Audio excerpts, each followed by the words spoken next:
Hello everyone. So this is the next part of active passive voice series in which we are going to discuss intransitive verb for imperative sentence. That means how we can change intransitive verbs sentence of imperative sentence into passive voice. So what is intransitive verb?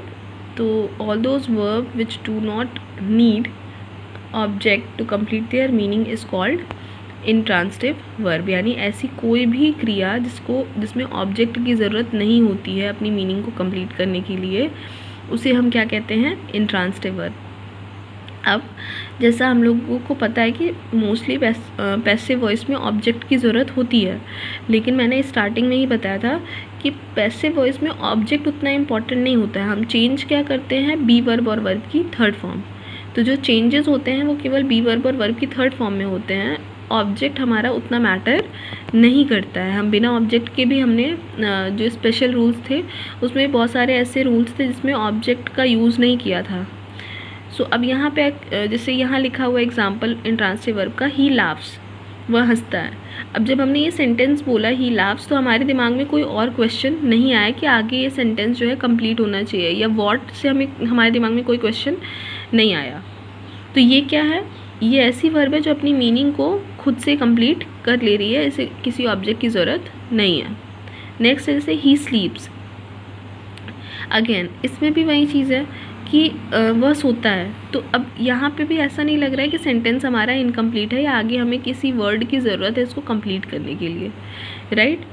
अब intransitive verbs के बाद अगर कुछ आता भी है, जैसे यहाँ पे तो स्लीप्स लिखा है, लेकिन अगर ये लिखा होता ही स्लीप्स एट हिज बेड, तो वहाँ पे क्या हो जाता है? ये जो इन हिज बेड या एट हिज बेड है, तो ये क्या हो जाता? ये कॉम्प्लीमेंट हो जाता। इसको हम ऑब्जेक्ट नहीं कहेंगे, इसको हम क्या कहते हैं? कॉम्प्लीमेंट कहते हैं। ठीक है, we will discuss it later, but यहाँ पे अभी इसका यूज़ नहीं है। सो अब रूल्स की तरफ मूव करते हैं। तो इंट्रांसिटिव वर्ब के रूल्स जो है बहुत सिंपल होते हैं। जैसे अभी हम लोग इम्परेटिव सेंटेंस को 3 पार्ट में डिवाइड करके पढ़े हैं, ऑर्डर, रिक्वेस्ट और एडवाइस या सजेशन, राइट। तो हम लोगों ने 3 रूल्स डिस्कस किए थे, ऑर्डर का एक, एडवाइस का एक और रिक्वेस्ट का एक। तो जो रिक्वेस्ट का रूल था वो सेम होता है, लाइक वो ट्रांसिटिव वर्ब में भी सेम होता है, वो इंट्रांसिटिव वर्ब में भी सेम होता है। अब जो यहाँ पे हम देखेंगे वो इंट्रांसिटिव वर्ब के लिए हम केवल 2 रूल्स देखेंगे, जो कि एक ऑर्डर का होगा और एक एडवाइस का होगा। तो ऑर्डर के लिए भी वैसे ही रूल बनता है जैसे रिक्वेस्ट में हमने देखा था कि यू आर ऑर्डर्ड टू, और आगे जो कुछ भी लिखा होगा उसको हम ऐड कर देंगे। जैसे यू आर ऑर्डर्ड टू, और एग्जांपल है सिट डाउन। अब सिट डाउन यहाँ पे है नीचे बैठो, ठीक है। व्हाट और whom का हमें आंसर नहीं मिल रहा है, ठीक। तो ये क्या है? हमारी इंट्रांसिटिव वर्ब है। तो यहाँ पे हमारा आंसर हो जाएगा you are ordered to sit down, ठीक है। सिट डाउन की वर्ब की फॉर्म को चेंज नहीं करेंगे क्योंकि आर जो है वो बी वर्ब है और ऑर्डर्ड जो है वो वर्ब की थर्ड फॉर्म है। फिर है गो देयर, वहाँ जाओ। अब अगर हम देखें तो इसमें वेयर का आंसर हमें मिल सकता है, लेकिन व्हाट और whom का आंसर नहीं मिल सकता, राइट। तो यहाँ पे ऑब्जेक्ट नहीं है। तो जब ऑब्जेक्ट नहीं है तो हमारा क्या बन जाएगा sentence? You are ordered to go there, ठीक है। अब एडवाइस और सजेशन की बात अगर हम करें तो यहाँ पे क्या हो जाएगा? अगेन वैसे ही हो जाएगा, यू आर सजेस्टेड टू या यू आर एडवाइज टू। तो जिस वर्क हार्ड लिखा हुआ है, अब वर्क हार्ड यहाँ पे ऑर्डर नहीं है, इस बात को क्लियर कर लीजिए कि ये ऑर्डर नहीं है। आप किसी को मेहनत करने के लिए कहेंगे तो वो ऑर्डर नहीं है, वो आपकी बात मान भी सकता है और नहीं भी मान सकता, ठीक है। अगर आप किसी को कोई काम कह रहे हो तो वो ऑर्डर एक बार हो सकता है कि एक गिलास पानी दो, और हमने जैसे देखा था फ़ैन ऑफ कर दो, बैठ जाओ, वहाँ जाओ, ये सब ऑर्डर है।